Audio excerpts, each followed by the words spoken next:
Welcome to the shop. Today's video is covering a Nagant Revolver I threaded for a customer. We threaded this 1/2 by 28 for use with a 9mm suppressor. We don't have a lot of threads on this, but we do have enough, in my opinion, especially because we have a pretty good indexing shoulder on here. I kind of like these. I think they're pretty neat. But I certainly understand why people don't want to see these threaded, and that these are really becoming collectible revolvers. Now, this is a pretty beat wartime example. We've got a good gas seal on it still. I have, test fired this, obviously. And they're cool guns. I think probably one of the more, dare I say, surprising features of these handguns is that they're actually 7-shot cylinders, if I recall. Yeah. So we've got a 7-shot cylinder. I mean, that's pretty cool. The 7.62 Nagant is not the beefiest cartridge in the world. I think it's the definition of powerful enough for its intended purpose, which is really last line of defense.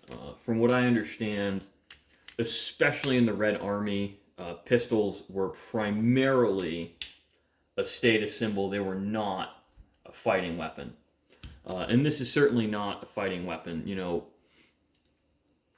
It's got, frankly, abysmal sights and an extremely heavy trigger pull. Let me see if I can get a sight picture on camera.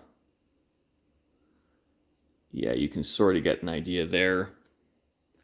That front sight is minuscule, especially now that I've altered it to clear the thread protector. Now, just from a cosmetics perspective, I always think these look a little bit better sloping back than versus being completely straight up and down. This customer might wind up making his own. From what I understand, he enjoys tinkering with hobby firearms. So I think there's certainly some appeal there for a gun like this. I mean, these are still can be had for, at time of publishing on this video, for about $400 to $500 in good shape. I understand he bought this back when they were $90 handguns. And they're certainly cool.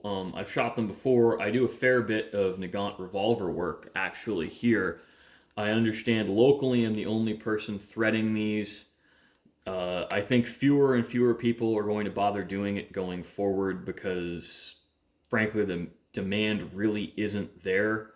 Again, these aren't the most common firearms, but the pool of people who have bought these and think, you know what I'm going to do? I'm going to convert my collectible curio and relic firearm to use a suppressor with. Small pool of people, so I don't really expect this to be a big part of anyone's business, in 3 or 4 years, even though there's a huge proliferation in the ownership of suppressors now because wait times have gone down so much. I just don't see a lot of these happening to Nagants. I think the novelty factor of a suppressed revolver is really outweighed by the damage to collectability on this. Now, this is, again, wartime production, post-war refurb gun. This is never going to be the most desirable Nagant. And you see the amount of pitting it has in some of its components. So if you're going to do this, pick your most beat Nagant that still functions properly. So thanks for watching, guys. I hope you enjoyed. It's just kind of interesting to look at these and just one kind of oddball firearm that doesn't show up in anyone's shop really that often anymore.